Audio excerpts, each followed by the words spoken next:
Hello everyone, the Snowman here, and today I've got another football or soccer video, an instructional video all about the UEFA Europa League. So we'll answer the question, what exactly is the Europa League? We're going to talk about how different European clubs can qualify for the competition, as well as talk about the format of the event. But we start off with the question, what is the Europa League? So basically, just like the UEFA Champions League, the Europa League is an annual club football event organized by UEFA. It's only for clubs throughout Europe, and the Europa League takes place every season. A very similar setup and format to the Champions League. If you haven't checked out my Champions League explained video, I highly recommend you taking a look at that as well, because these two events are very similarly structured. But the Europa League, founded in 1971 and completely rebranded in 2009. Before 2009, this competition was just known as the UEFA Cup, but it's the second tier competition of European club football, so just below the Champions League in terms of prestige and prize money and everything. Now, the Europa League in its final form is essentially a 48-team competition. So how do we arrive at those teams? How do clubs qualify for the Europa League? Well, it's primarily based on how you finished in your domestic league of the prior year. How well a team does in their own country determines if they qualify for the Europa League.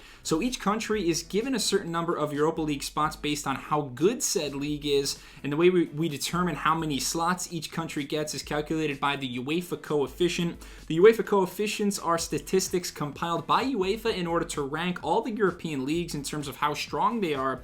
UEFA looks at how the teams in each league have performed in continental competitions the last 5 seasons, and that controls the coefficient rank for each country. You can see the most up-to-date rankings here. La Liga, which is Spain's top league, is technically the strongest right now. You also have the likes of England's, Germany's, and Italy's top leagues rounding out the top 4. Those are the usual suspects in terms of European dominance. It's very rare that in any given year you'd see a league outside of those 4 in the top coefficient spot. But since those countries overall have performed strong in Europe the last 5 years, they get the most Europa League qualifying spots for the following season. In terms of the exact number, you can see the top 5 leagues all get at least 2 teams guaranteed to qualify for the Europa League group stage, and teams from other countries in the leagues rank 6 to 15 in the coefficient, only guaranteed to have 1 Europa League slot starting in 2021 and beyond. But one more important note with the coefficient, just because you see leagues like La Liga or the Premier League having 2 Europa League spots, that doesn't mean you have to finish top 2 to qualify. In fact,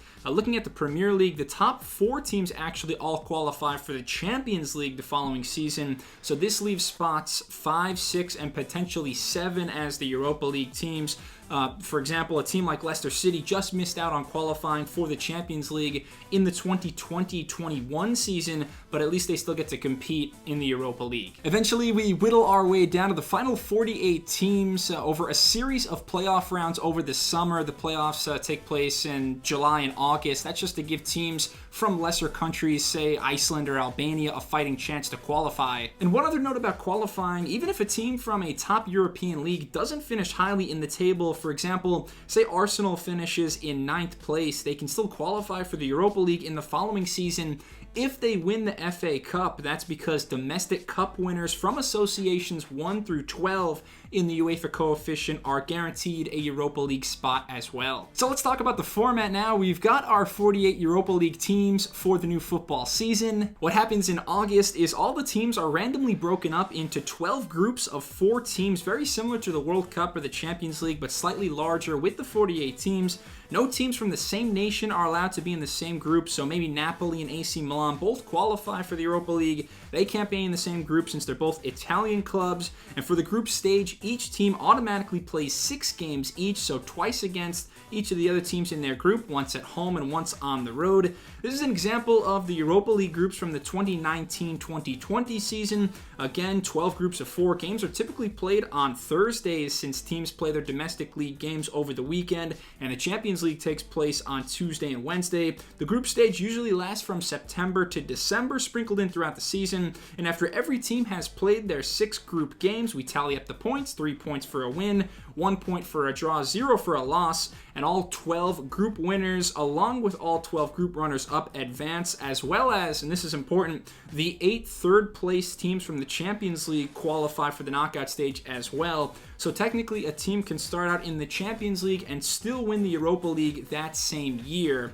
After the group stage is the knockout stage, and that begins with the round of 32, where we have another random draw. The 12 winners and 4 better Champions League teams are the higher seeds. They'll be paired against one of the 12 runners-up and 4 lesser Champions League teams. And some exceptions in the round of 32, you still can't be paired up against a team from your own country, and you can also not be matched up against a team from your own Europa League group, but other than that, all knockout stage games are 2-leg matches, with each side playing once at their home stadium and once on the road. Over those 180 minutes, the team that scores the most goals advances to the next round, tiebreaker being away goals and, if needed, extra time and penalties. And the rest of the knockout stage is pretty self-explanatory. We go to the round of 16 next, followed by the quarterfinals, the semifinals, until we get to the final. In all those rounds, it's important you actually can be paired up against a team then from your own country or your own group. We do that until we reach the Europa League final. And for the final, it's typically played at the end of the season in late May or early June. Just a single 90-minute game to decide the winner, with extra time and penalties if necessary.